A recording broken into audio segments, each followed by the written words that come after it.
نماز اللہ سے قریب کرنے کا بہت بڑا ذریعہ ہے۔ جو نماز چھوڑتے ہیں ان کو فکر کرنی چاہیے کہ اللہ تبارک و تعالی نماز چھوڑنے والوں کے بارے میں فرماتے ہیں، بسم اللہ الرحمن الرحیم، فویل للمصلین الذین هم عن صلاتهم ساہون۔ تباہی ہے نمازیوں کے لیے جو اپنی نماز سے غفلت برتتے ہیں۔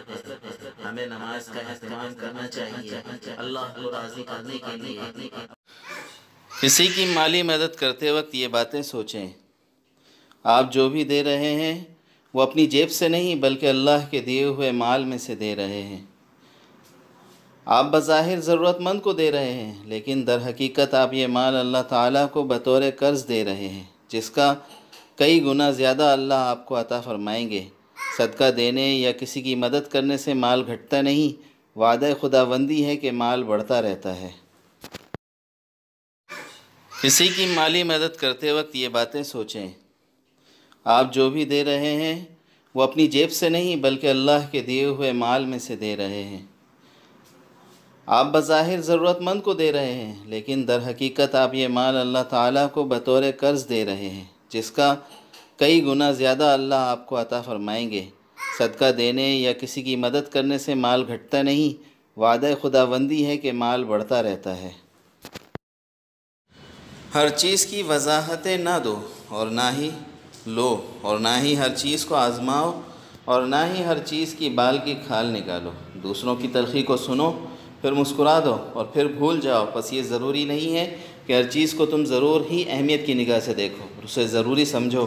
اللہ اس پر رحم کرے جو دوسروں کی بقا، محبت و انس اور خطاؤں کو ڈھانپ لینے کی خاطر غیر ضروری باتوں کو بھول جاتا ہے۔ پس دل کا صاف ہونا کوئی برائی نہیں ہے، اور بھول جانا کوئی بیوقوفی نہیں ہے، اور نہ ہی معاف کر دینا کوئی کمزوری ہے، اور خاموشی کوئی شکست۔ پس یہ تو تربیت اور عبادت ہے۔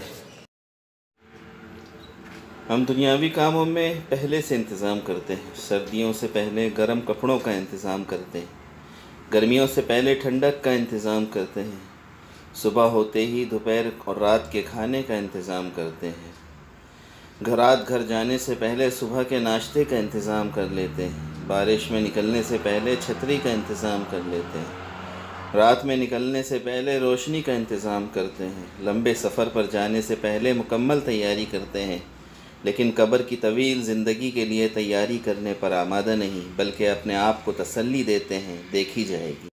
معاشرہ کیسے خوشگوار بنتا ہے؟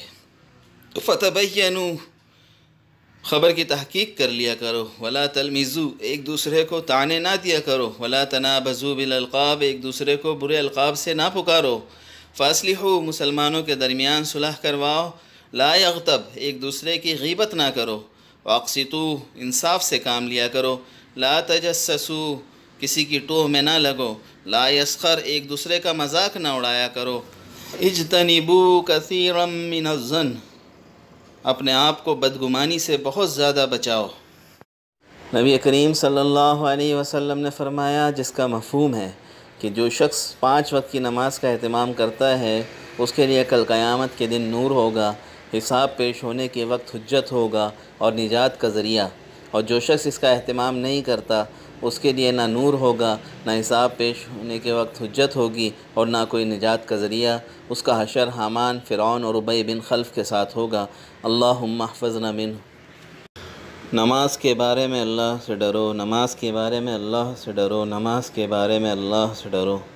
حضرت عمر رضی اللہ تعالیٰ عنہ فرماتے ہیں، میرے نزدیک سب سے زیادہ محترم بشان چیز نماز ہے۔ جو شخص اس کو اچھے طریقے سے ادا کرے گا وہ دین کے اور کاموں کو اور زیادہ اچھا کرے گا، اور جو اس کو ضائع کر دے گا وہ دین کے اور اجزاء کو زیادہ برباد کرنے والا ہے۔ اللہ رب العزت ہم سب کو 5 وقت کی نماز پڑھنے کی توفیق عطا فرمائے، دین و دنیا میں کامیابی نصیب۔ رنگ اور زبان اللہ تعالیٰ کی 2 عظیم الشان نشانیاں ہیں، یہ اللہ تعالیٰ کی معرفت کے ذریعے ہیں۔ اگر کوئی شخص کہتا ہے کہ یہ ہمارا ملکی بھائی ہے، جبکہ وہ نماز بھی نہیں پڑھتا، اللہ کی نافرمانی بھی کرتا ہے، مگر پھر بھی وہ اس کے بارے میں یہی کہتا ہے کہ یہ تو اپنی زبان والا ہے، تو پھر یقین سے نہیں کہا جا سکتا ہے کہ اس کا خاتمہ ٹھیک بھی ہوگا یا نہیں۔ حضرت حکیم الامت رحمۃ اللہ علیہ کی ایک روایت، جس میں حضرت نے سب کے سامنے ایک خط پڑھا جس میں لکھا تھا کہ ایک شخص، ہمارا دل آپ کی ملکوت کو چاہتا ہے، یعنی ملاقات کو۔ اسی طرح ایک مرتبہ ایک اور شخص نے خط لکھا جس میں لکھا تھا کہ ہم بہت ہانستا ہے، اس کا علاج بتائیے۔ تو ایک صاحب نے کچھ حقارت سے کہا کہ حضرت یہ تو کوئی بنگالی معلوم ہوتا ہے۔ تو حضرت نے اس کی بیماری کو سمجھ لیا، آخر وہ حکیم الامت تھے۔ فرمایا کہ جاؤ پھر سے کلمہ پڑھو، کیونکہ تم نے اس وقت کلمے کی بنیاد پر اکرام مومن نہیں کیا، تم نے زبان کی بنیاد پر مومن کی توہین کی ہے۔ تمہارے اس جملے میں حقارت کی بو آ رہی ہے کہ تم نے اہل بنگال اور ان کی زبان کو حقیر سمجھا، ان کی حقارت ظاہر ہوئی، اور کسی مومن کی زبان کی وجہ سے حقیر سمجھنا بہت خطرناک ہے۔ لہٰذا تم جا کر دوبارہ کلمہ پڑھو اور 2 رکعت نماز توبہ پڑھو۔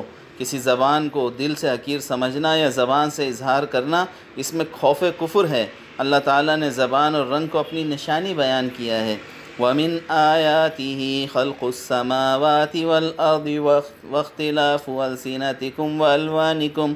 قرآن اعلان کرتا ہے کہ کوئی گورا ہے اور کوئی کالا ہے، کوئی اردو بولتا ہے، کوئی عربی بولتا ہے، تو زبان اور رنگ کا یہ اختلاف ہماری نشانی ہے۔ یہ تو اللہ کو پہچاننے کی علامت اور ذریعہ معرفت ہے، اور تم نے ذریعہ معرفت کو ذریعہ قتل بنا رکھا ہے۔ آج اسی مرض کی وجہ سے دنیا پریشان ہے اور ہر طرف قتل و خون ہو رہا ہے۔